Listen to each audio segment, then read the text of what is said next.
Bonjour à tous. Nous avons eu des petits problèmes techniques, mais que nous avons réglés. J'espère que vous m'entendez bien. Pouvez-vous me dire si tout est OK? Nathalie, peux-tu me dire si c'est OK? Tout est OK, moi j'entends très bien. Super, super. Bah, Bonjour écoutez, tout le monde. je suis ravie de vous accueillir dans ce nouveau webinaire de Sobre Énergie. Nous allons décortiquer valeur absolue 2. Vous êtes nombreux ce matin. Je vous demanderai quelques minutes, 2-3, pas plus. Honneur à ceux qui ont été ponctuels pour que les derniers inscrits se connectent. Et nous commençons ce webinaire à 9h03, il est 9h01. Comme le veut l'usage, n'hésitez surtout pas à remonter vos questions dans le petit carré dédié. Nous les lirons à la fin et y répondrons, j'espère, à la fin du webinaire. Quelques-uns des participants m'ont déjà envoyé leurs questions et j'essaierai d'y répondre pendant le webinaire. Si ce n'est pas le cas, reposez-les-moi ou je vous ferai un mail si nous n'avons pas le temps à la fin. Le pari, c'est qu'on puisse expliquer ce nouvel arrêté en 45 minutes pour que vous ayez 15 à 20 minutes, voire plus, pour poser vos questions. Donc, on va voir si ce matin, on tient notre pari.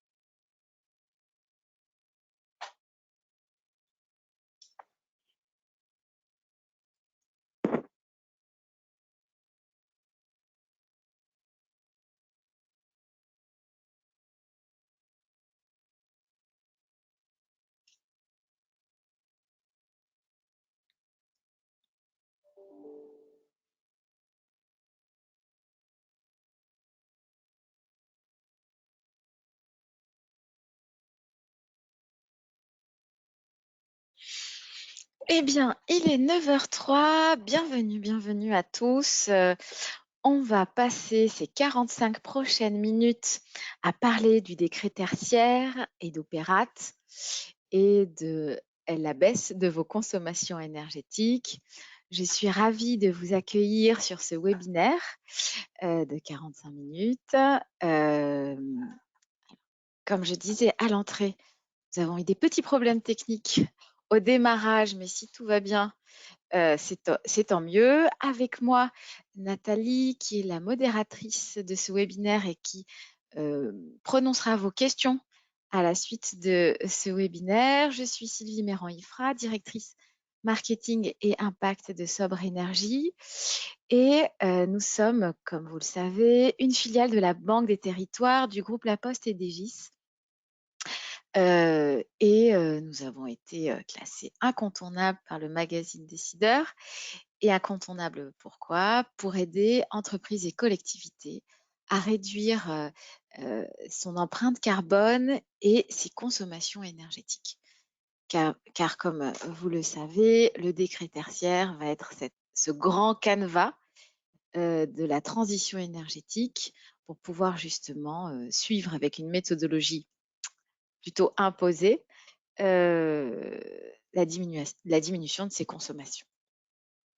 Alors, parmi nos clients du public, du privé, puisque ça concerne vraiment tout le monde, des grandes entreprises, des grands départements, comme des plus petites villes et des plus petites entreprises, ça concerne vraiment tout le monde, le décret tertiaire et les économies d'énergie. On fait cela au centre de notre intervention, notre plateforme Datamark, qui va justement, et vous le voyez à l'écran, prendre en charge toutes les données nécessaires à la gestion de cette transition énergétique et qui va justement vous aider à déployer, enfin, comment dire, définir des trajectoires pour répondre aux objectifs du décret tertiaire, entre autres, mais pour répondre à tous les objectifs de transition énergétique que vous serez fixés sur votre bâtiment, sur vos bâtiments, pour se faire une vision globale du parc et sa définition, et puis des visions plus bâtiment par bâtiment, donc on va dire plus dédiées au bâtiment, afin de vérifier si chaque bâtiment est en accord avec sa trajectoire et si chaque bâtiment, on le verra plus tard, notamment dans le valeur absolue 2, va pouvoir être inclus dans une mutualisation des résultats. Comme vous le savez, on l'expliquera, les bâtiments les plus performants énergétiquement pourront donner leurs bons résultats aux bâtiments les moins performants énergétiquement. Et pour ce faire, vous avez besoin d'une vision globale de l'ensemble des bâtiments et de leur performance, de l'ensemble aussi des objectifs par bâtiment que Opérate va vous donner. Donc, comment nous déployons comment nous déployons ces services et cet accompagnement autour de l'énergie avec une équipe de data analystes qui va remonter l'information et les données de vos bâtiments afin de les fiabiliser, de les consolider, puisque à partir de ces données, qui est votre socle pour les 10, 20 et 30 ans à venir, eh bien, il faudrait partir d'une bonne base et d'une base correcte. C'est pour ça qu'il faut être très attentif à l'assujettissement et les données issues de vos bâtiments et de vos surfaces. Ces data analysts-là vont consolider vos mesures, les fiabiliser. Et ensuite, les energy managers, en fonction des différentes données remontées, vont construire des scénarios d'action en fonction des objectifs que vous serez fixés grâce à Opéra et au décret tertiaire. Ensuite, vont lancer ces opérations et calculer les impacts afin d'être toujours dans ces trajectoires. Car Opérate, c'est effectivement une échéance au 30 septembre, mais c'est aussi le début d'une grande aventure de transition énergétique qui va durer 30 ans. Donc, à nous de voir comment les actions mises en place, à vous de voir comment les actions mises en place vont avoir de l'impact et être compatibles avec les trajectoires demandées par Opérate. Et comme c'est une long terme, il va falloir mobiliser les équipes techniques comme les occupants. On a estimé l'impact des occupants à 10-15% sur les consommations énergétiques. Et donc, il va falloir les garder éveillés, concentrés, engagés. Nous avons notre équipe d'engagement manager qui assure cette donnée-là. Alors, avant de voir les grandes lignes du décret valeur absolue, nous avons un petit sondage à laquelle vous pouvez répondre, qui est: avez-vous déjà créé votre compte sur Opérate? Oui, non. Avez-vous déjà donc avancé vos pions sur le grand échiquier de la transition énergétique? Nathalie, est-ce que tu peux lancer le sondage? Alors, le sondage est ouvert. Vous devez y répondre, enfin, comme vous le souhaitez. Cela permet de voir aussi le niveau de maturité de l'audience et d'adapter mon discours en fonction de cette maturité-là. Sachant que il y a 800 millions de mètres carrés assujettis au décret tertiaire sur les 960 millions de mètres carrés du bâtiment tertiaire en France. Et à ce jour, on est autour d'une déclaration à 25 millions de mètres carrés. Donc, chaque mois, bien sûr, les déclarations augmentent, mais on reste à 2-3% de l'ensemble. Nathalie, y a-t-il eu des réponses au sondage? Tout à fait. 89% des participants ont voté. Donc, 69% ont déjà ouvert leur compte sur Opérate, pardon, et 30% non. Nathalie va Mm. boire un verre d'eau. Pardon. Alors, vous êtes donc 70-30, on est à 70-30, c'est ça? Exactement, exactement. Super, bah, écoutez, bravo. On ferme le sondage pour pouvoir activer le partage d'écran. Et bah, en effet, nous faisons régulièrement des webinaires avec ce sondage. Et le mois dernier, eh bien, c'était inverse. Donc, j'ai bien l'impression que ce mois de juin a vu fleurir les comptes Opérate. On va aller se renseigner auprès du ministère pour savoir à quel million de mètres carrés nous avons, enfin, quelle surface totale déclarée nous avons atteint. Mais félicitations, nous sommes à 70-30. Et ben pour les 30% qui restent, bon, il vous reste quand même quelques mois encore, mais nous vous invitons à déclarer sur Opérate. Très rapidement, donc, les grandes lignes de ce décret. On va insister un peu sur les notions de modulation et de mutualisation, qui sont les éléments, on va dire, techniques les plus importants de cet arrêté valeur absolue 2. Et puis, si nous avons le temps, évoquer quelques questions que vous nous posez fréquemment. Donc, je passe très rapidement sur les grandes échéances du décret tertiaire et ses grandes caractéristiques.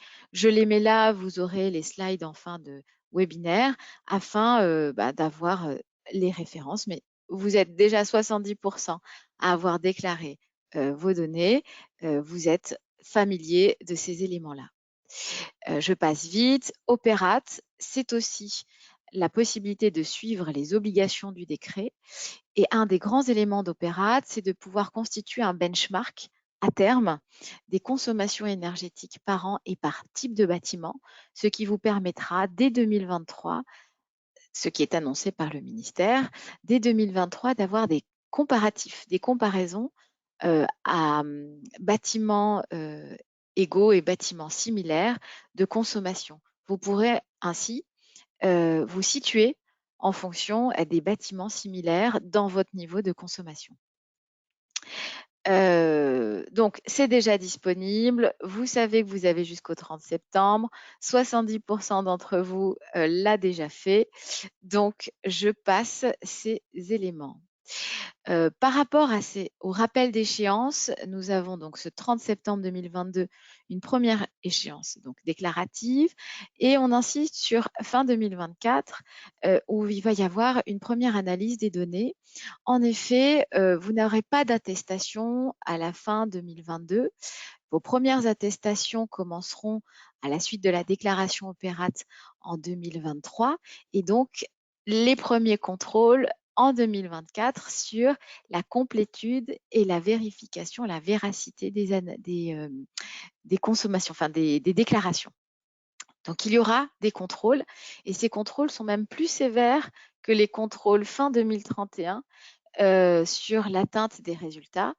On est très attentif au ministère que les données déclarées soient le plus justes et il y aura une amende par alors, fraude de 30 000 euros, par infraction de 30 000 euros, qui sont des amendes pénales, des infractions pénales. Septembre 2027, déclaration de la modulation des objectifs. Et puis 2030, la première période. Alors, décidément.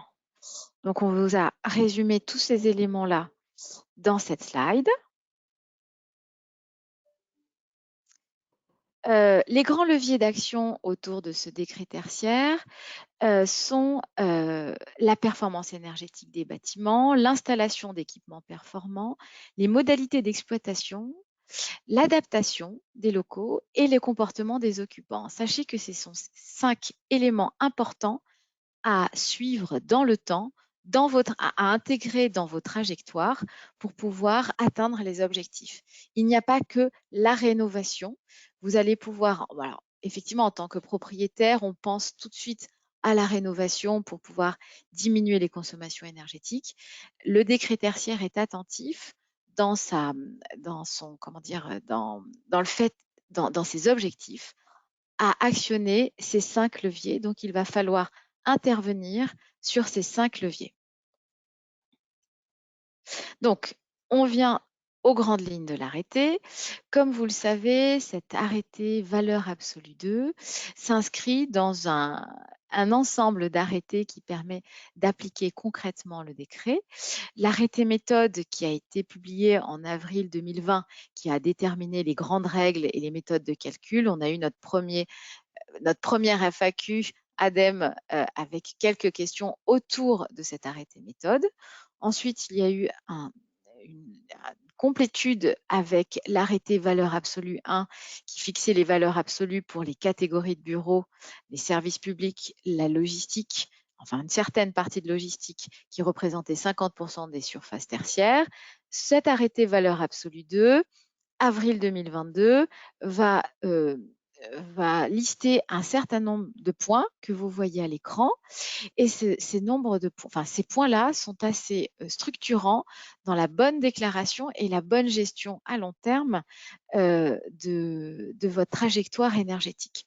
On attend l'arrêté valeur absolue 3 au deuxième semestre. Ça, vous l'avez déjà entendu, 2022. Certaines questions viennent également en disant, mais nous avons certaines surfaces en valeur absolue qui ne sont pas encore, dont les valeurs absolues ne sont pas encore définies.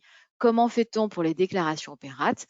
Eh bien, on ne les déclare pas puisqu'on ne les a pas. Le ministère nous a dit soit cet arrêté va paraître avant septembre et auquel cas il faudra les reporter, ça ne nous laisse pas beaucoup de temps, soit elles ne seront pas avant septembre et donc on ne pourra pas les déclarer et on gardera la fameuse crélate, c'est-à-dire la consommation relative, comme vous le savez. Et si on n'a pas de crélate, eh bien, on ne peut pas remplir les éléments dédiés à la consommation absolue. Sachez que ensuite, les valeurs seront automatiquement renseignées par Opérate si on n'a pas la possibilité de le faire dès septembre 2022. Sachant que, comme vous le savez, 2022 est l'année de tous les, alors j'allais dire de tous les dangers, parce que c'est assez facile de reprendre cette expression consacrée, mais c'est l'année de tous les essais, avec un droit à l'erreur autorisé pour 2022, et j'allais dire un droit à l'erreur et pour les déclarants, comme pour Opérate, puisqu'il y aura nécessairement quelques dysfonctionnements et je pense qu'il faudra les remonter afin que l'ADEME les corrige. Donc, l'ADEME, comme les déclarants, vont apprendre. C'est une année d'apprentissage pour 2022. C'est aussi l'année la plus lourde puisqu'il va falloir déclarer tous les éléments administratifs qu'on ne déclare plus ensuite les années qui suivent. Donc, 2022, c'est l'année du droit à l'erreur. 2020, et c'est pour cela qu'on n'a pas d'attestation ou attestation provisoire, et c'est pour cela qu'on n'a pas encore les notes éco-énergie tertiaire. Le vrai rendez-vous sera en 2023 où là, les choses seront sérieusement tenues avec les premiers contrôles, comme je vous le disais, dès 2024. Donc, grande nouveauté, mais si vous avez vraiment déclaré, si vous êtes 70% à avoir déclaré, vous avez rencontré cette entité fonctionnelle. Au début d'Opérate, on parlait beaucoup de bâtiments, on parlait beaucoup de sites, on parlait de l'unité cadastrale, très importante pour déterminer la surface d'assujettissement, donc l'unité foncière qui est l'unité cadastrale.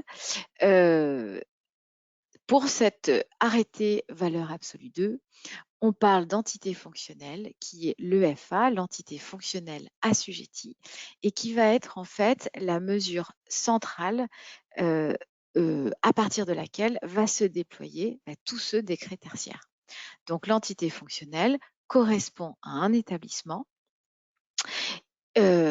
avec, donc, c'est-à-dire une unité de production d'activité juridique individualisée, un local d'activité ou un ensemble de locaux d'activité connexes. Je m'explique, quand vous êtes dans un grand bâtiment, vous êtes plusieurs locataires et donc chaque locataire a son entité fonctionnelle assujettie. Si vous êtes propriétaire exploitant, c'est-à-dire vous occupez votre bâtiment, eh bien votre bâtiment entier est l'EFA. Si vous êtes donc locataire, bien sûr, votre surface sera votre entité fonctionnelle.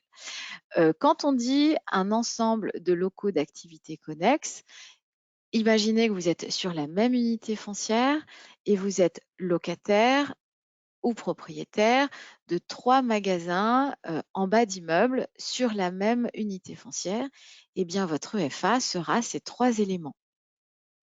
Donc c'est là où c'est un peu complexe parce qu'au départ, on s'était dit oui, voilà, les EFA, c'est ce qui est à l'intérieur de chaque bâtiment, mais non, ça peut être aussi accumulé par rapport à votre activité sur 3 bâtiments. Il suffit quand même que ça, enfin, il faut quand même que ces 3 bâtiments soient assujettis sur un même assujettissement, c'est-à-dire sur une même unité foncière. J'espère être claire.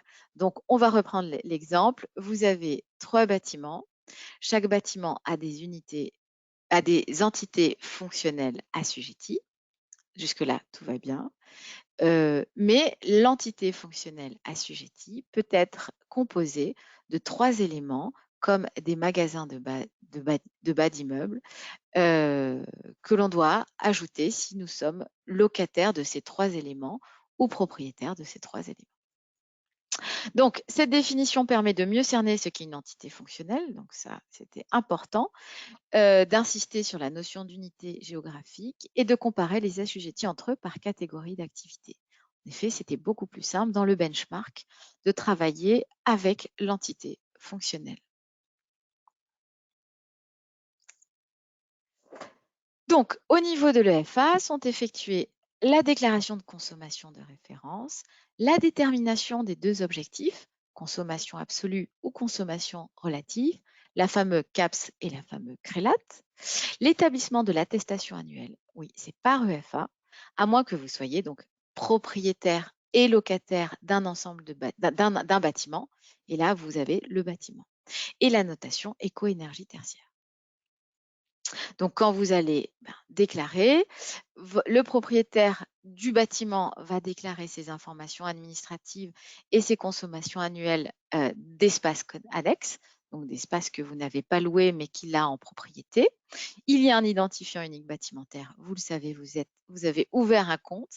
Et puis ensuite, si vous êtes locataire, eh bien, vos entités fonctionnelles seront déclarées en fonction de cet identifiant unique. On a mis un petit carré pour pouvoir justement faire bien la différence entre les entités fonctionnelles assujetties qui correspondent à des établissements, les entités d'exploitation qui correspondent au site. Un bâtiment peut rassembler plusieurs EFA et l'unité foncière peut rassembler plusieurs bâtiments. Là, je reprends une question qui m'avait été posée hors webinaire.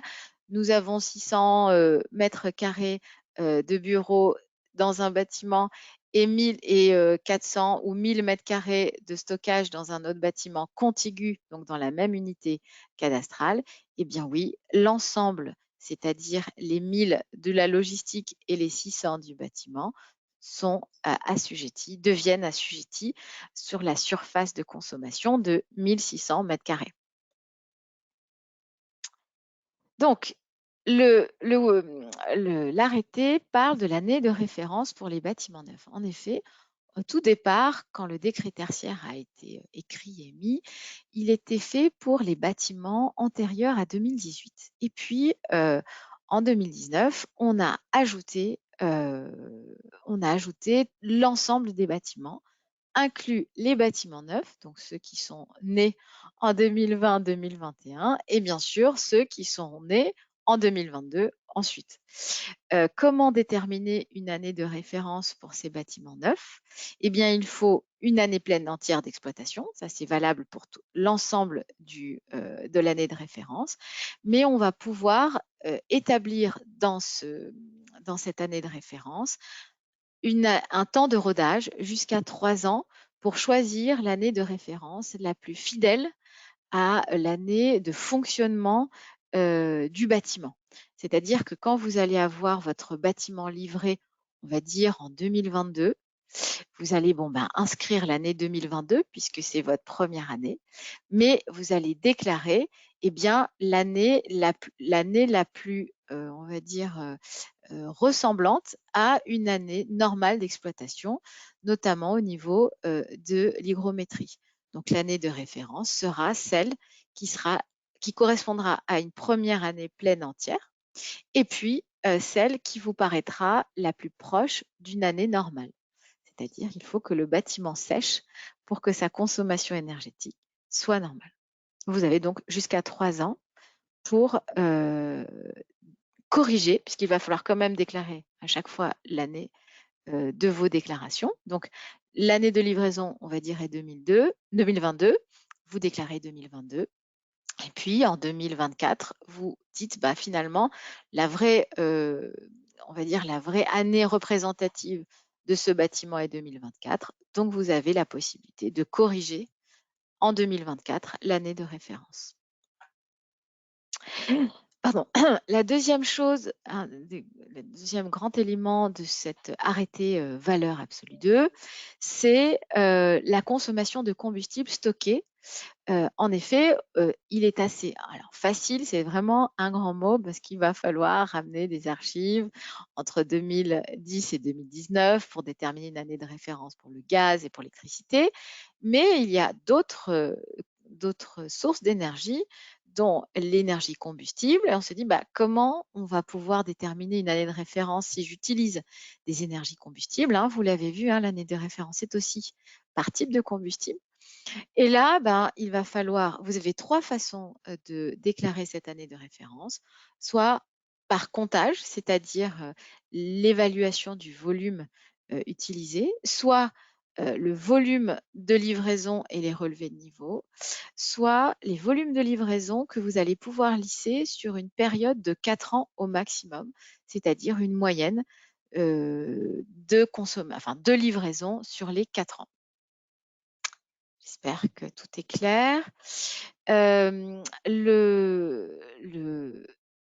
L'arrêté valeur absolue 2 va aussi s'arrêter sur ce qui est la surface de consommation énergétique. C'est notamment une problématique quand on a des surfaces annexes, comme les parkings par exemple, comment les inclure ou ne pas les inclure dans notre surface de consommation énergétique. Alors, par exemple, les surfaces de stationnement, qui est vraiment l'exemple phare, est-ce que c'est assujetti ou pas au décret tertiaire? Un exemple, vous avez 600 mètres carrés de bureaux et 400 mètres carrés de parking. Bon, eh bien, comme 600 mètres carrés de bureaux n'est pas assujetti, puisqu'on est en dessous des 1000, eh bien, le parking n'est pas assujetti, même si 600 plus 400 faisait 1000 mètres carrés. En revanche, vous avez 1000 mètres carrés de bureaux et 400 mètres carrés de parking. Eh bien, la surface assujettie à déclarer sont les 1400, c'est-à-dire qu'à partir du moment où vos bâtiments, ou vos bureaux, ou votre espace tertiaire fait 1000 mètres carrés, elle assujettit l'ensemble des surfaces et ça devient une surface des consommations énergétiques. C'est différent d'une surface dite assujettie, puisque dans ce cas des 1000 mètres carrés de bureau et des 400 de parking, la surface proprement le bâtiment proprement assujetti, le FA proprement assujetti, eh bien, c'était les 1000 mètres carrés de bureau. Mais comme ces 1000 mètres carrés de bureau ont en connexe 400 mètres carrés de parking, l'ensemble des consommations sera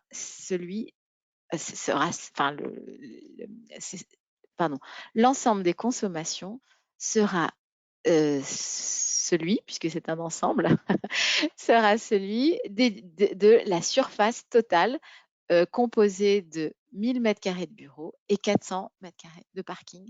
C'est la définition de la surface de consommation énergétique. Ça se pose également dans la surface des parties communes. En effet, on s'était dit, logiquement, nous sommes locataires, on déclare la consommation de nos surfaces louées et puis tout ce qui est partie commune va aux propriétaires. C'est normal, c'est les parties communes. En fait, non. Les propriétaires n'ont pas à déclarer et non pas sous leur responsabilité. Les consommations énergétiques des parties communes, donc des couloirs, des espaces de réception, vous allez devoir prendre en charge, vous locataires, selon les clés de répartition de vos locations, la partie dédiée de l'espace commun. Et donc, ça va charger votre surface de consommation énergétique, ça va charger votre entité fonctionnelle en termes de consommation. Sauf pour les centres commerciaux, et là on attend encore une valeur absolue 3, où dans les centres commerciaux, l'espace commun va être à la charge du propriétaire et non pas du locataire, c'est-à-dire de celui qui a loué le magasin dans l'espace commun. Donc cette notion de surface de consommation énergétique est très importante pour définir le périmètre des consommations de vos surfaces. Ça, c'est vraiment une nouveauté de l'arrêté valeur absolue 2. Cette modification des espaces communs va alourdir les consommations énergétiques de votre EFA, ça c'est sûr. Donc il faudra vraiment non seulement déclarer votre consommation de votre EFA, ainsi que la partie d'espace commun qui vous est dédiée aux clés de répartition déterminées. Donc, bien être attentif dans votre bail, dans vos baux, quelles sont vos clés de répartition. Et je reviens sur la notion de consommation énergétique. Effectivement, on s'était dit, et c'est vraiment le premier réflexe, c'était logique que les espaces communs étaient pour les propriétaires. Non, les propriétaires vont déclarer des consommations d'espaces annexes. Je vous donne un exemple. Vous louez dans un grand bâtiment de bureau une partie de bureau, donc vos bureaux, votre surface de bureau. Et puis, dans ce grand bâtiment, il y a un amphithéâtre que vous louez de façon aléatoire, mais ce n'est pas une location avec un bail, mais une mise à disposition par votre propriétaire. Et c'est le propriétaire qui va payer les consommations, enfin qui va déclarer les consommations énergétiques de cet espace annexe. Tandis que vous, exploitant, vous devez déclarer les consommations individuelles de votre entité fonctionnelle, les consommations réparties de l'entité fonctionnelle, les consommations réparties bénéficiant à l'entité fonctionnelle et les consommations des espaces communs affectés à l'entité fonctionnelle. Donc, là aussi, on se rend bien compte que même les locataires sont impliqués dans ce décret tertiaire à hauteur de leur surface, bien sûr dans la limite des temps qu'ils occupent le bâtiment. Qu'est-ce que ça change? Eh bien, ça change une attention particulière à mettre dans la rédaction de vos baux avant de rentrer dans vos locaux et le choix de locaux qui devra être le plus énergétiquement favorable possible, puisqu'il implique ensuite une grande responsabilité dans vos consommations énergétiques.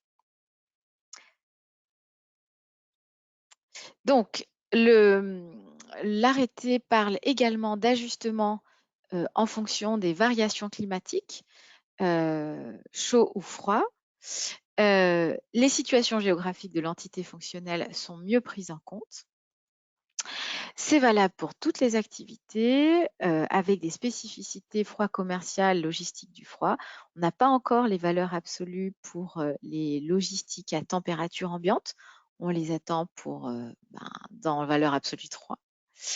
Et tous ces calculs ne sont pas à la charge des assujettis, mais internes à Opéra. Quand vous allez rentrer vos données administratives de localisation et vos données d'intensité d'usage, c'est Opérat qui va calculer tous ces ajustements. Les ajustements sont donnés dans l'arrêté, on voit les formules de calcul, mais ces formules-là sont automatiquement calculées. Alors, vous pouvez les calculer vous-même pour pouvoir faire des projections et des simulations, mais ces calculs sont faits, ces ajustements sont faits automatiquement par Opéra.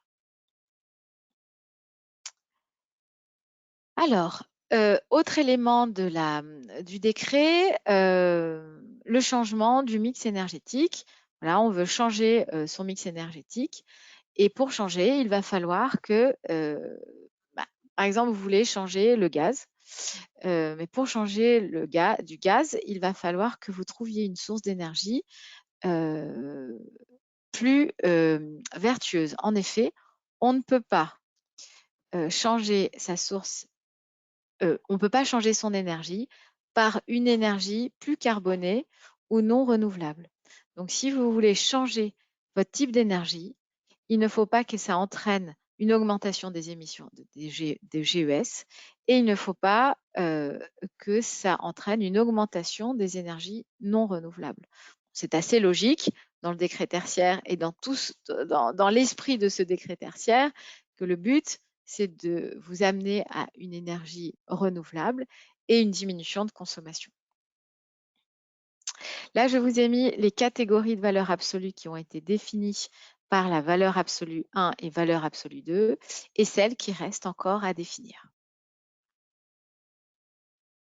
Alors, on va s'arrêter particulièrement sur deux sujets, la modulation des objectifs et le dossier technique et la mutualisation des résultats. Commençons par la modulation. Alors, un des grands éléments de cet arrêté, c'est de refaire des définitions, puisque effectivement, vous allez le voir, tous les éléments de vocabulaire ne sont pas neutres. En général, ils ne sont jamais neutres, mais il y a bien une sémantique précise autour de ce décret tertiaire. La modulation est issue donc de l'évaluation des performances de vos bâtiments et elle va pouvoir, on va pouvoir moduler ces, les objectifs que Opérate va vous donner des objectifs. Ces objectifs sont difficiles à atteindre et vous allez pouvoir adapter, moduler vos objectifs en fonction de critères que vous allez définir dans votre dossier technique. En revanche, ce n'est pas de l'ajustement.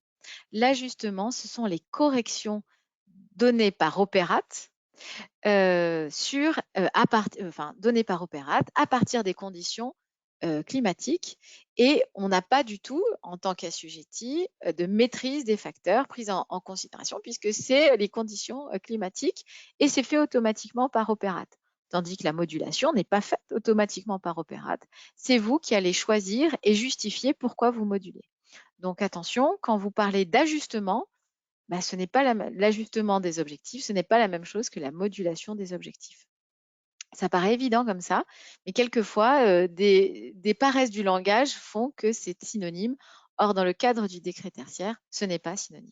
Quand vous allez moduler pour chaque entité fonctionnelle par rapport à des caractéristiques techniques de vos bâtiments. Vous avez par exemple un ensemble de bâtiments assez obsolètes, datant des années 70. On a le cas il n'y a pas longtemps. Sachez que plus de 50% des bâtiments tertiaires en France est antérieur à 1980. Donc, vous êtes un grand nombre à être dans ce cas.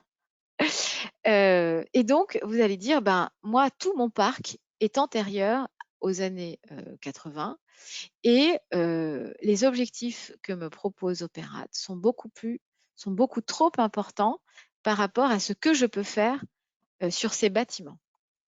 Donc, bien que la modulation soit propre à chaque entité fonctionnelle, vous pouvez faire des modulations par bâtiment, par groupe de bâtiments, si ces caractéristiques bâtimentaires sont similaires, si les usages sont similaires et si c'est pertinent, si cet échantillon est pertinent. Par exemple, vous avez un parc très cohérent d'un ensemble de bâtiments antérieurs aux années 70 avec des activités tertiaires similaires, eh bien, vous allez pouvoir travailler des modulations. Vous allez pouvoir prendre un échantillon, calculer vos modulations par rapport à cet échantillon et établir ces modulations pour l'ensemble du parc. Ce que vous ne pouvez pas faire, c'est faire ça si votre parc a des bâtiments très différents avec des caractéristiques et des usages très différents. C'est un peu logique, hein. D'ailleurs, cet arrêté, tout est très logique. Mais j'ai l'impression que, en fait, nous avons tous l'impression que ces définitions-là ont le mérite d'être claires pour justement enfoncer les portes ouvertes et bien insister sur ces éléments-là. Donc, cette modulation-là, elle se fait bien sûr selon les indicateurs d'usage. Là, c'est une modulation spécifique. On a eu beaucoup de questions sur, bien voilà, nous avons une année de référence qui est 2016. Cette consommation en 2016, je ne sais pas, était de 200 kWh par mètre carré. Et donc, l'objectif par rapport à 2022, par rapport à 2030 est de moins 40%. Jusque-là, tout est normal. Or, eh bien, nous augmentons le volume d'activité, les affaires marchent bien, nous augmentons la surface, nous augmentons nos salariés. Comment vais-je faire pour que finalement ma consommation de référence soit supérieure à mes prochaines consommations, puisque c'est ce que veut le décret tertiaire. Ce que veut le décret tertiaire. Et donc, comment je vais pouvoir baisser alors que mon usage augmente? C'est pour ça que les indicateurs d'intensité d'usage sont créés. Et c'est aussi pour ça que vous allez renouveler votre déclaration tous les ans. Et tous les ans, en fonction de vos déclarations, les objectifs sont réévalués en fonction de l'évolution de votre activité. Donc, pas de panique, vous allez pouvoir faire évoluer vos objectifs en fonction de l'évolution de vos indicateurs d'intensité d'usage. J'espère que je suis claire. Et si par exemple vous dites, voilà, j'ai des bâtiments des années 70, il va falloir que je module mes objectifs, je vais donc moduler. Donc, on va dire que ma consommation de référence était de 200. Je module mes objectifs, ça ne veut pas dire que je ne ferai rien, puisque la modulation est le contraire de ne rien faire. La modulation est de faire, mais je ne pourrai pas atteindre les objectifs, même si je fais. Donc, il faut quand même mettre en place des actions correctives, mais on sait qu'on ne va jamais, même avec toutes les actions correctives en place, on ne va jamais atteindre ces objectifs. Donc, je vais moduler mes objectifs avec des contraintes techniques, parce que j'ai des contraintes techniques, ces types de bâtiments ne sont pas tellement optimisables. Architectural, j'ai du bâtiment historique, je ne vais jamais pouvoir atteindre les objectifs tels que déterminés par Opérat. Donc, je dois demander un avis circonstancié à un architecte et le mettre dans mon dossier technique. Sachez que les dossiers techniques ne sont pas obligatoires, mais ils sont fortement conseillés en cas de contrôle à partir de 2031. Et puis, j'ai un coût disproportionné. Par exemple, mon ROI est supérieur à 30 ans pour l'enveloppe, à 15 ans pour les équipements et à 6 ans pour les systèmes. Et donc, cet ROI est tellement disproportionné que je ne pourrai pas atteindre les objectifs. J'insiste, moduler les objectifs ne veut pas dire ne rien faire. Il faudra quand même faire et les objectifs ne pourront jamais être, on va dire, et là, ça c'est un grand élément de cet arrêté valeur absolue, l'objectif qu'on appelle donc CAPS, ou CRELAT, modulé, donc que vous avez modulé et qui est autorisé, ne pourra pas être inférieur supérieur à la consommation de référence. Parce que si vous avez les mêmes usages, la même activité, que vous ne pouvez juste pas atteindre les objectifs, que vous modulez les objectifs, on va dire qu'au début, vous partez de 200, on vous avait dit, il faudra atteindre les 120. Vous vous dites, ah non, non, 120, je ne peux pas atteindre, je ne pourrai atteindre que les 150. Donc, vous modulez vos objectifs à 150. Mais vous ne pourrez pas dire, ah non, non, je ne peux pas atteindre et je serai à 200 comme l'année de référence. Il faudra que ça soit strictement inférieur à l'année de référence. Voilà. J'espère que c'est clair. Et donc, c'est ce que je vous disais. La CAPS modulée ne peut être supérieure ou égale à la consommation de référence. Bien sûr, à intensité d'usage égale. Et donc, vous ne pouvez pas faire moins bien que l'année de référence que vous avez choisie, qui est censée être la plus énergivore entre 2010 et 2019. Donc, ce dossier technique, l'étude énergétique de l'année de référence, puisque bien sûr, c'est l'année fondamentale, les programmes d'action que vous allez mettre en place, parce que c'est très important de mettre des programmes d'action et de dire que même si j'ai modulé, j'ai quand même fait, des notes justificatives, donc ces fameux avis circonstanciés, les méthodes de calcul qui permettent de dire, ben voilà, j'ai quand même des impacts, et des notes de calcul pour le ROI disproportionné, si c'était le cas. Donc, le dossier technique peut être partagé entre propriétaires et exploitants, déclarant une modulation des objectifs. Là, je vous ai mis les éléments en résumé pour que vous ayez cette fiche avec vous. Et là, ce n'était pas dans l'arrêté, mais on l'a retrouvé dans le FAQ et on a trouvé que c'était important de le notifier. Le programme d'action, ce n'est pas la même chose que les plans d'action. Alors vraiment, ça, même si d'un point de vue courant, ça se confond. Un programme d'action est réglementaire, donc ces fameuses déclarations de modulation avec ce programme et donc non-respect de l'atteinte des objectifs, donc il faut travailler ce programme d'action, tandis que le plan d'action est un cadre informatif de répartition des actions entre propriétaires et exploitants. En tout cas, ce sont les définitions qu'apporte l'ADEME quand vous parlez de programme et quand vous parlez de plan. Ces éléments de vocabulaire sont importants quand vous ferez vos dossiers techniques et que vous expliquerez les programmes d'action que vous avez mis en place et les plans d'action que vous avez mis en place entre propriétaires et exploitants. Deuxième grand élément de l'arrêté, la mutualisation à partir de l'évaluation des résultats à l'échelle d'un parc. Donc, le principe, on va compenser les moins bons résultats de certaines entités fonctionnelles par les meilleurs résultats d'autres entités fonctionnelles qui ont atteint l'un des objectifs, en fait même qui ont, on va dire, dépassé les objectifs, parce que c'est avec le dépassement qu'on va pouvoir attribuer ce dépassement à une entité moins bonne. Sachant que vous êtes au courant, maintenant vous êtes des experts, vous avez suivi plein de webinaires, vous avez cette fameuse CRELAT qui est la consommation relative et vous avez cette fameuse CAPS qui est la consommation absolue. Vous avez ces deux objectifs qui sont sur votre attestation. Vous choisissez, on va dire, l'objectif à suivre et à atteindre, parce que selon la nature de vos bâtiments, ça sera plus logique que ça soit la CRELAT ou la CAPS. Le premier objectif atteint, valide votre décret tertiaire. Et puis, ces résultats sont mutualisés à l'échelle du groupe inscrit sur la note éco-énergie tertiaire. On y reviendra plus précisément. Donc, il est tout à fait possible de mutualiser les résultats à plusieurs échelles. Sur 2 EFA, il faut être au moins 2. Sur différents sites, enfin sur différents bâtiments, sur différents sites, sur des années de référence différents.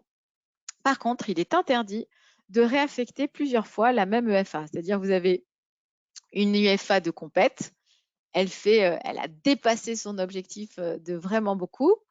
Et vous dites, ah bah tiens, je vais prendre ce petit bout de dépassement, je vais l'attribuer à cette EFA paresseuse, et puis cet autre bout de dépassement à cette EFA paresseuse. Non. En fait, une EFA est attribuée à le dépassement des objectifs d'une EFA vient compenser le manque de résultats d'une autre EFA. On ne peut pas réattribuer la même EFA à plusieurs EFA paresseuses.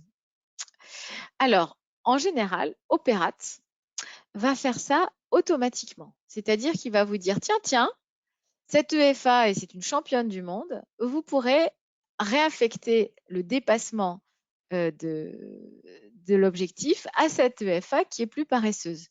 Et si vous êtes OK, il fait ça automatiquement. En revanche, vous pouvez garder la main et modifier la répartition parce que vous avez une vision stratégique des différentes performances énergétiques de vos bâtiments. Donc, on revient un peu sur la vision grâce à une plateforme qui peut être la nôtre, mais qui peut être celle des concurrents. Vous avez cette vision grâce à une plateforme. Vous allez pouvoir avoir tous vos bâtiments d'un coup avec tous vos, vos résultats par bâtiment et vous allez pouvoir travailler stratégiquement les réaffectations du dépassement des résultats.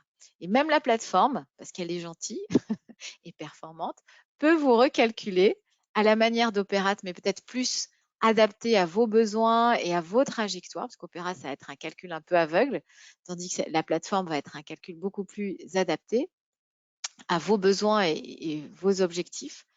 Il va y avoir ce recalcul des résultats en fonction des EFA.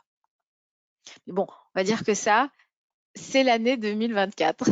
Déjà, concentrez-vous sur Opérate, de bien déterminer les consommations et les consommations déclarées, d'avoir une base fiable, d'avoir une vision complète de votre parc, et ensuite, on va pouvoir travailler la mutualisation. Donc, comme je vous le disais, on revient sur cette mutualisation qu'il va falloir travailler sur l'attestation. 2020-2021 ne fait pas l'objet d'une notation. L'attestation, la première, est attendue pour 2022. Comme je vous l'ai dit, les deux objectifs, et vous le voyez à l'écran, sont déterminés. Vous avez la CRELAT et la CAPS, donc elles sont définies. Et c'est la première atteinte qui valide l'objectif. Les CAPS sont définis pour 2030, donc tous ces arrêtés-là qui définissent les valeurs absolues, c'est que jusqu'à 2030. Et il y en aura d'autres pour 2040 et 2050 parce que les choses vont changer entre le climat qui va changer, malheureusement. Peut-être les performances d'équipement vont changer, les usages tertiaires vont changer. Donc, il y aura des changements pour 2040 et 2050 dans la CAPS. Et donc, la mutualisation n'est pas la même chose que l'agrégation, n'est pas la même chose que la consolidation. Je m'explique. Donc, la mutualisation, on vient d'y passer quelques minutes, où on a, en fonction de l'évaluation des résultats à l'échelle, la mutualisation de ces résultats entre les différentes EFA, les championnes et les plus paresseuses. L'agrégation, qui dans un langage courant pourrait être synonyme, mais attention, pas dans le décret tertiaire. L'agrégation, c'est quand on va agréger les notes à l'échelle d'un bâtiment parce que vous êtes différentes entités fonctionnelles, chacun a une feuille. Donc, comme vous le voyez à l'écran, eh bien, on va agréger les résultats des différentes notes et le bâtiment va avoir une note globale. Et puis, la consolidation, eh bien, c'est à l'échelle d'un parc immobilier ou à l'échelle d'un groupe de structures immobilières. Donc, on va consolider les résultats. Si on ne peut pas mutualiser, on va consolider les résultats. Et là, c'est toujours sur la note d'énergie tertiaire ou si on n'a pas d'évaluation des éléments.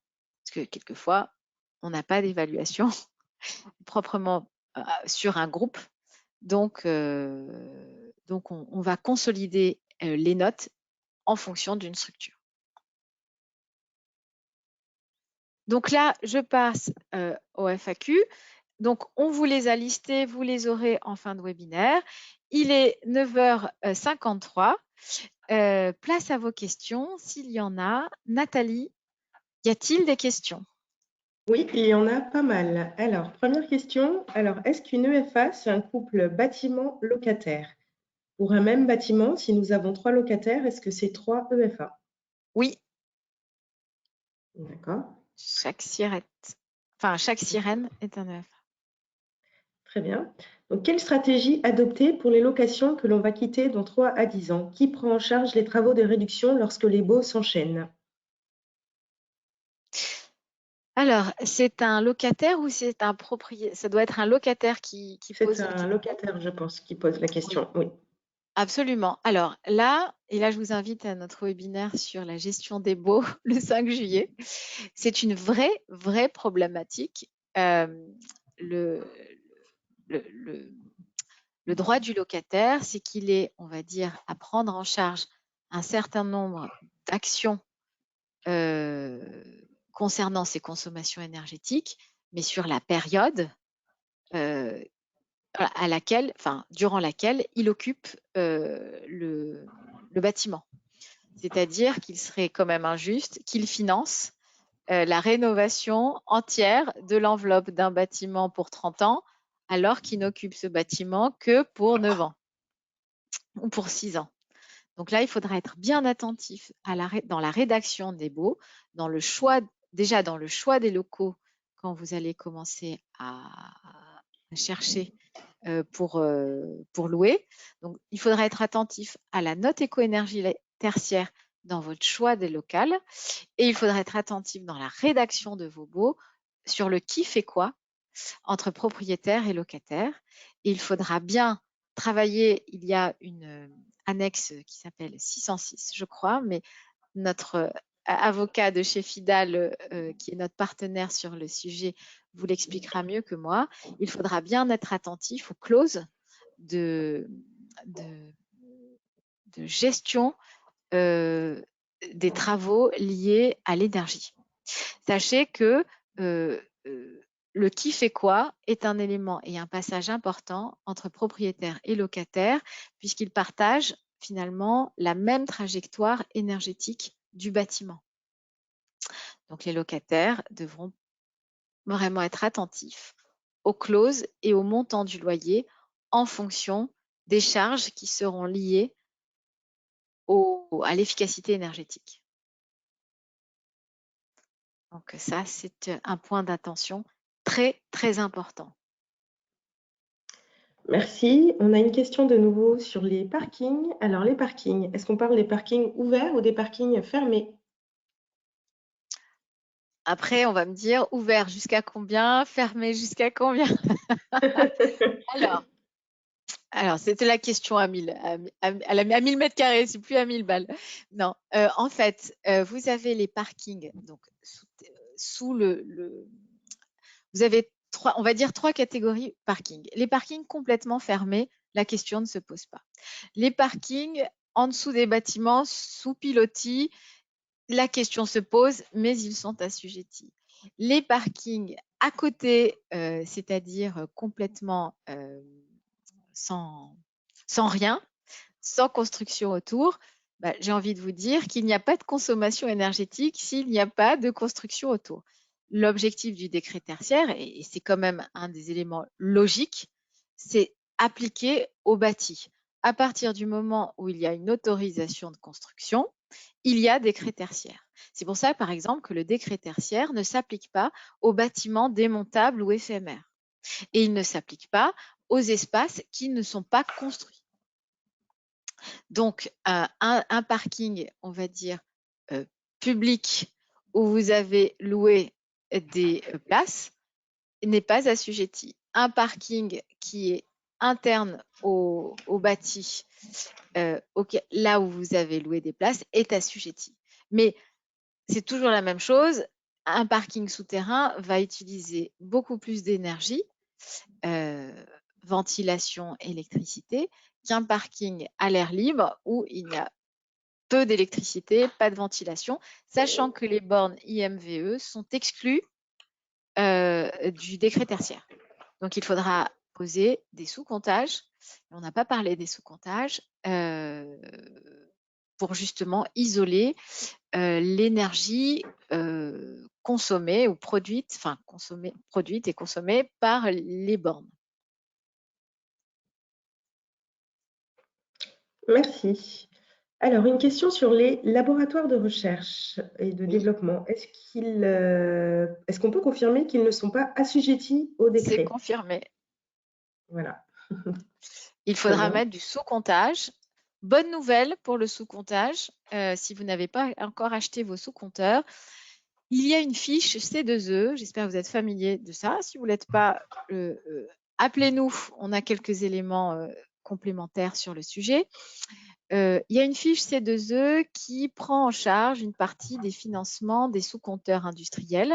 La T2E, qui est l'association qui gère les C2E, se penche actuellement pour convertir cette fiche industrie en fiche tertiaire. Et d'ici, avant la fin 2023, vous aurez une fiche C2E pour financer en partie vos sous-compteurs. Donc attention, avant d'acheter les sous-compteurs, bon, on va dire que, mais ça je vous le dis en secret, 2022, vous pouvez encore faire des clés de répartition surfacique pour sous-compter.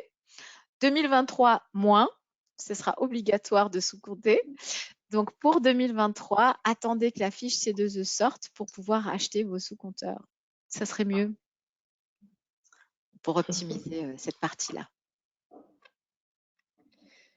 Merci Sylvie. Alors, une autre question.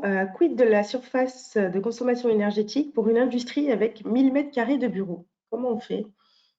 Eh ben, on prend les 1000 mètres carrés de bureau et rien d'autre. Rien d'autre. Et rien d'autre. Attention, par contre, si vous avez des activités de logistique dans l'industrie, peut-être qu'il y a Oui. ce cas-là chez vous. Si c'est une activité à flux tendu de prod, c'est-à-dire inférieure à 5 jours, ce n'est pas assujetti. Si c'est supérieur à 5 jours, c'est de l'entreposage, donc la logistique assujettie. Mhm. Donc, bien déterminer dans vos stocks qu'est-ce que vous gardez plus de 5 jours et qu'est-ce que vous gardez moins de 5 jours. Sachant que cette histoire de 5 jours a posé beaucoup de problèmes au ministère, parce que certaines industries ont dit ah, mais nous, on a tout un cycle logistique où c'est 7 jours, et si tu nous mets 5 jours, ça nous change trop de choses d'un point de vue logistique et production. Il faut savoir raison garder et il faudra déclarer dans votre dossier technique, par exemple, que c'est bien 7 jours, mais c'est un flux tendu et pas de la logistique de stockage long terme. Voilà. Donc, vous pouvez un peu flirter sur la limite de 5 jours, de toute façon, mais il faudra prouver que c'est bien un flux tendu et pas du stockage longue durée. Oui. Donc, ces surfaces-là dédiées au stockage, longue durée, sont également assujetties. Il n'y a pas que les bureaux. Ça, c'est la première chose. Mais si vos surfaces si vos surfaces de stockage sont démontables, tu te rappelles, Nathalie, on avait eu Oui, tout à ce fait. cas-là. C'était Oui. quand c'était des wear-over, c'est ça? Des wall-over, Des wall-cover, je crois. wall-over. Oui. Effectivement, c'est des structures démontables. Et là, c'est pas assujetti parce que c'est éphémère, donc pas dans le décret tertiaire. Merci pour ces précisions. Alors, question suivante qui concerne une entreprise qui est dans le secteur du transport, qui nous dit nous avons des objectifs de réduction en pourcentage. Nous souhaitons instaurer des objectifs en valeur absolue, mais il semblerait que les valeurs absolues ne soient pas encore déterminées pour notre secteur. Est-ce que c'est Yes, bien le cas? c'est Tout bien. à fait. Enfin, après, oui, oui. Après, ça dépend. Dans le transport, il y a quand même plusieurs types de bâtiments. Oui, Si c'est du bureau, bah, vous pouvez déjà. Mais si effectivement c'est du commerce, il n'y a pas.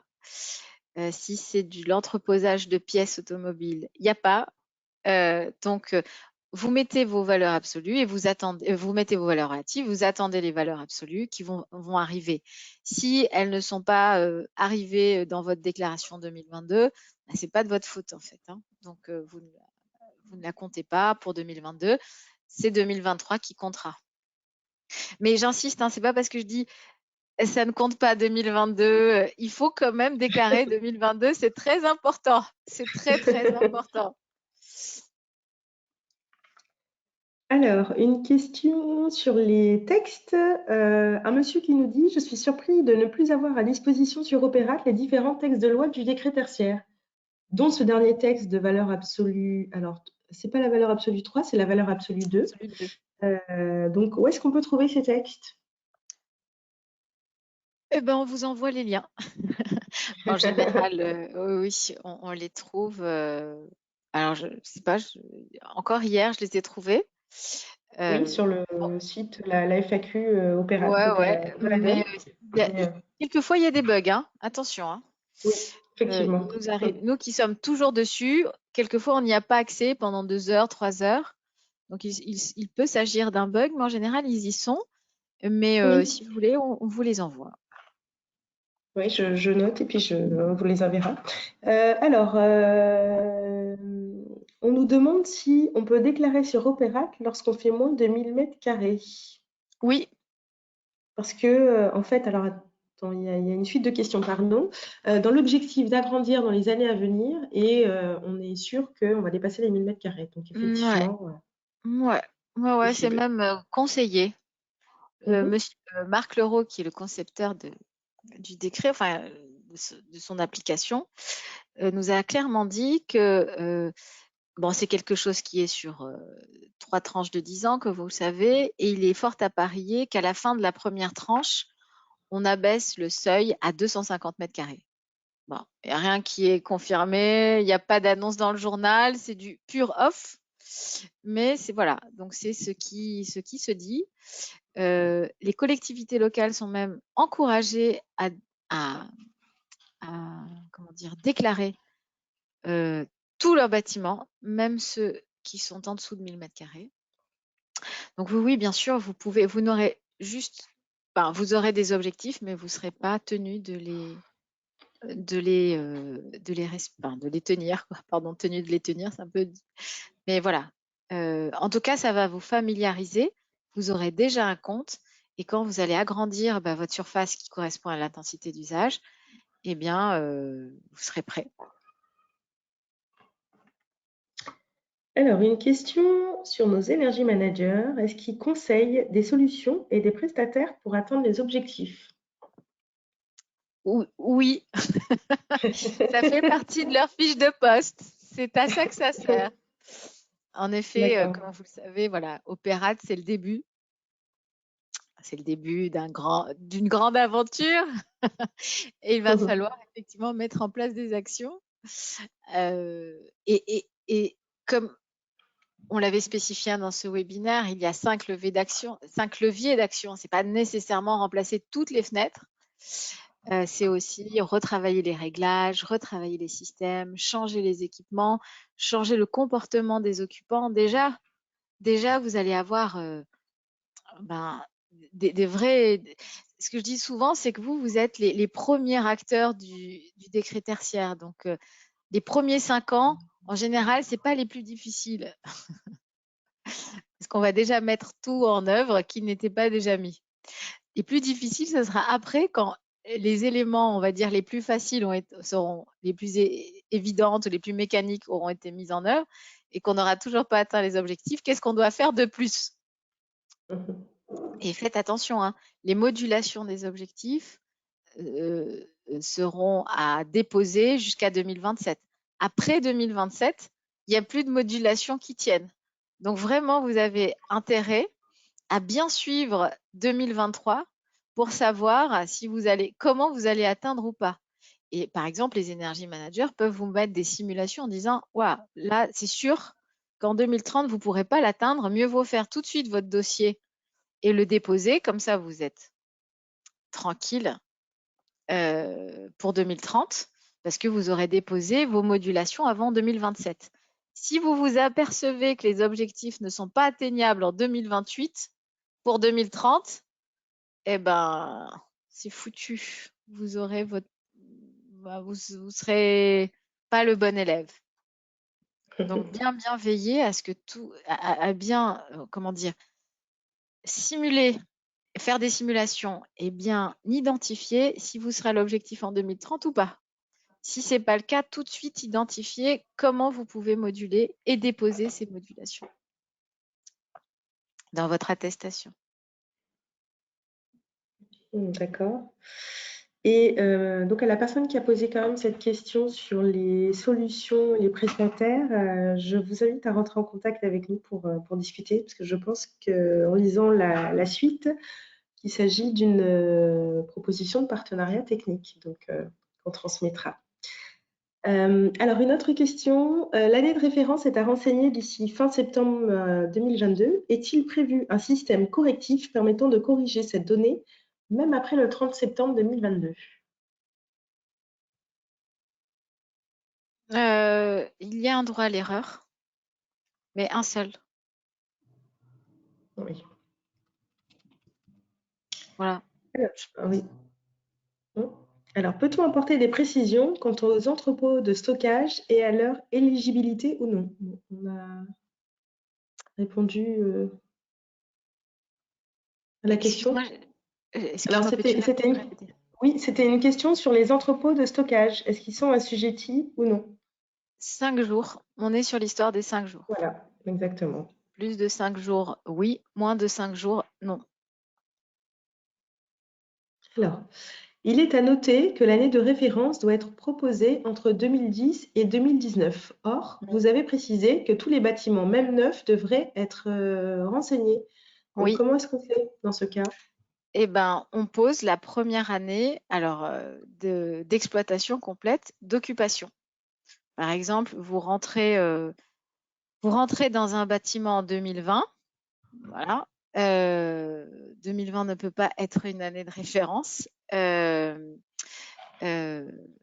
vous calez 2020 puisque c'est la seule par défaut, elle sera par défaut.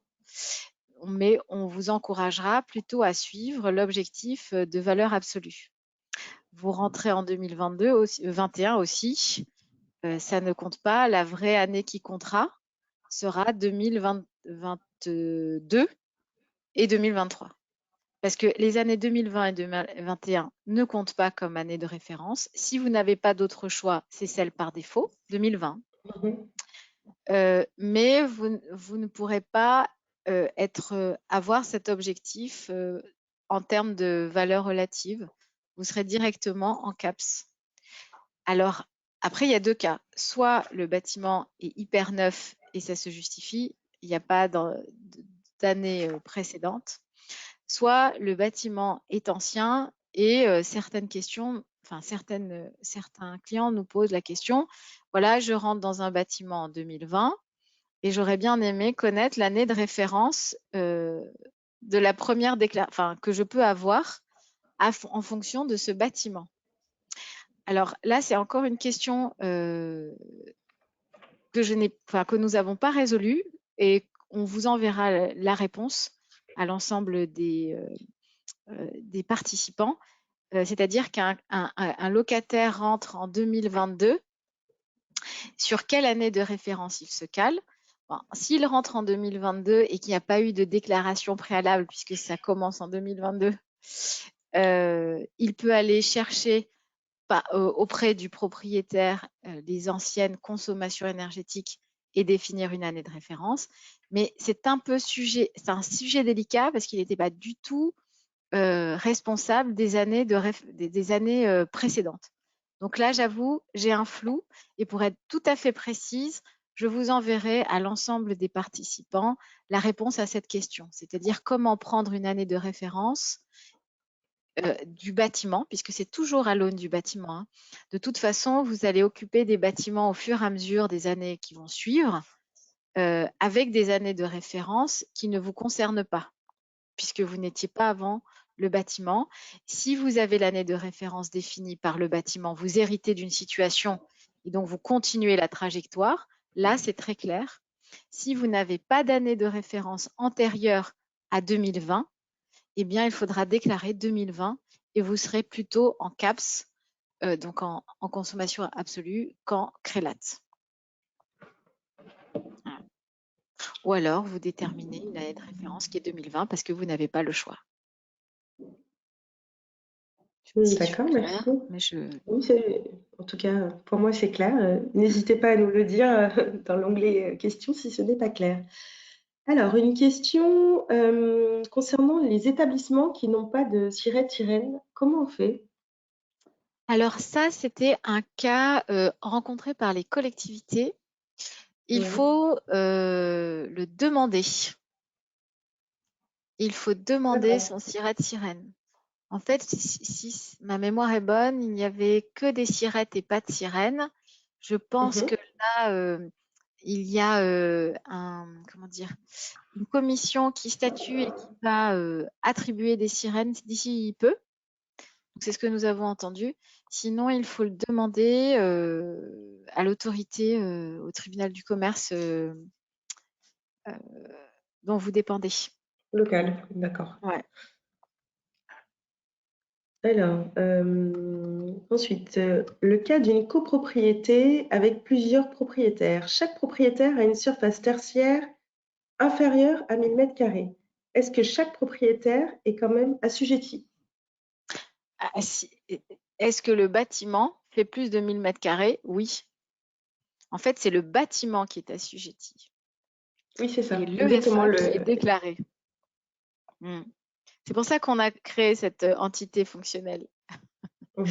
Le bâtiment est assujetti et à partir du moment où le bâtiment est assujetti, le, le locataire est assujetti, même si c'est inférieur. Hmm. Mhm. Alors, le cas d'un locataire qui veut demander à son propriétaire bailleur de prendre en charge la déclaration Opérat et ce locataire demande, est-ce qu'il doit demander le numéro de sirène ou de sirette à son propriétaire? J'allais dire les deux, mon capitaine. Comme ça, vous avez tous les éléments. Si par exemple le propriétaire est défaillant dans sa déclaration, les deux. Sachant que si je ne me trompe pas, c'est toujours un petit flou dans l'histoire des sirènes-sirettes. L'EFA dépend d'un sirène. Mais j'ai un petit flou. Je suis désolée. Quelquefois j'ai un petit bug. Mais je réponds à la question dans 5 minutes. Est-ce qu'il y en a d'autres? Oui, nous avons un bâtiment qui contient des bureaux, des showrooms, un atelier et un dépôt de pièces. Comment faut-il déclarer? Un showroom, un atelier de réparation, Un dépôt de pièces et des bureaux. tout, Tout à fait. tout. Il faut ajouter. Et en fait, quand vous allez déclarer, donc vous allez avoir 300 mètres de l'un, 400 mètres de l'autre, 600 mètres de l'un et on va dire 300 mètres de l'autre, puisqu'il y en a 4. Et vous allez avoir des sous-structures et vous pourrez déclarer en fait les différentes activités tertiaires séparées avec leur mètre carré et les objectifs seront calculés en fonction de cette diversité-là d'activités tertiaires. D'accord. Est-ce que les surfaces de stockage non chauffées sont assujetties? Les surfaces de stockage, oui, Oui. bien sûr, ça vous fera atteindre l'objectif encore plus rapidement. Alors, une question encore sur du stockage. Donc, j'ai quelqu'un qui a du stockage à température ambiante et qui demande comment avoir la Les valeur caps. absolue. Oui, voilà, Il n'y a pas c'est ça. valeur, Non, on attend le 3, justement. le 3, exactement. Ouais. Alors, concernant le droit à l'erreur, nous parlons d'un droit par EFA. Yes. Très bien. Alors, un garage automobile. Une partie du bâtiment date de 1996 et nous avons fait une extension en 2020. Atelier plus showroom. Donc, quelle doit être l'année de référence? Eh ben, j'allais vous dire, je vous pose la question pour tester si vous avez bien compris. Eh bien, en fait, c'est typique le changement d'intensité d'usage. C'est-à-dire que vous avez si vous déclarez l'année de référence 2016 et puis ensuite vous voyez que l'année de 2020 est beaucoup plus parce que en fait, la problématique, c'est qu'effectivement, l'année de référence doit se situer entre 2010 et 2019. C'est sûr. Là, vous avez fait votre extension en 2020 qui n'est plus dans le cadre des années de référence. Or, si vous mettez une année de référence inférieure en termes de mètres carrés et d'activité que votre année 2020 actuelle, bah, vous n'allez jamais pouvoir faire une consommation énergétique moins importante. Donc, moi, je vous conseille d'être plus sur de la valeur absolue dans ce cas-là, parce qu'effectivement, déclarer l'année de référence 2020 et d'être dans un problématique de valeur absolue. Parce qu'effectivement, ça ne correspond plus aux activités des années 2010-2019. Mhm. Alors, et dernière question, l'entité fonctionnelle peut donc avoir plusieurs IBU si elle occupe plusieurs lots, points de comptage au sein d'un bâtiment? Alors, je vais reprendre la question. L'identité bâtimentaire, c'est pour un Ouais. bâtiment. Effectivement, Mhm. si elle appartient à plusieurs bâtiments, bah oui, logiquement, oui. Il faut juste savoir, parce que l'UVU, c'est l'identité d'une même unité foncière. Question, je la garde, je vous réponds. Non, logiquement oui, mais j'ai une petite j'ai une petite hésitation. Je vous livre la logique. L'identité bâtimentaire, c'est par bâtiment. S'il y a plusieurs bâtiments sur la même unité foncière, est-ce que... Non, mais normalement, oui, plusieurs. Pardon, oui, plusieurs. C'est logique. Mais comme j'ai un tout petit doute sur le rapport à l'unité foncière, je vous répondrai. Naturellement, c'est un EFA qui aura plusieurs IUB, ça c'est sûr, puisqu'il est sur 3 bâtiments. Mais je veux être sûre de ça et comme je ne suis qu'à 90% sûre, je vous fais une réponse à 100% sûre par mail. Allez, on a encore 2 questions.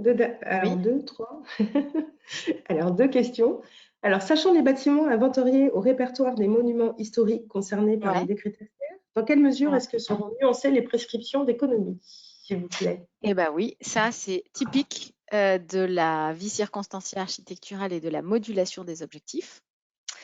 Eh bien, vous allez déclarer votre bâtiment et ses consommations. Vous allez identifier l'objectif et il va falloir voir avec un architecte si ces objectifs sont atteignables et pourquoi ils ne le sont pas, si c'est à cause de l'aspect bâtiment historique. En général, quand on a un bâtiment historique, on a un ROI tellement explosé que on ne pourra pas être aligné sur les objectifs. Donc, c'est vraiment le cas typique des modulations. Mais il vous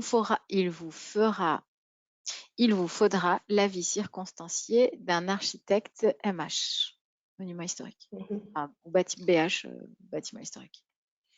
Mm. Allez, dernière question. Le propriétaire me loue les locaux et ne l'occupe pas. Doit-il s'inscrire sur Opérat ou seulement le locataire? Non, les deux. Le Mhm. propriétaire est responsable de l'enveloppe de son bâtiment. C'est lui qui Oui. s'inscrit et éventuellement qui obtient l'identité bâtimentaire, mais il ne va pas inscrire ses consommations énergétiques quotidiennes puisqu'il ne l'occupe pas. C'est au locataire d'inscrire les consommations énergétiques parce qu'il a l'entité fonctionnelle. Si le locataire occupe tout le bâtiment, son EFA, c'est tout le bâtiment. Très bien. Je pense qu'on a fait le tour des questions.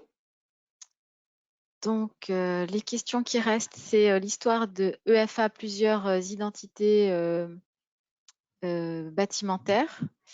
Et on Oui. avait une deuxième question, Nathalie, que je voulais Alors, redéfinir avec tout le monde. oui, j'ai Je te noté rappelle. j'ai noté le nom de la personne qui l'a posé, donc je la retrouverai tout à fait. Non, c'est-à-dire que ces deux questions sont vraiment intéressantes et je me Oui, dis que c'est pas mal de leur envoyer à tout le monde. Parce oui, que, d'accord. ok. Bon, en tout cas, il est 10h20.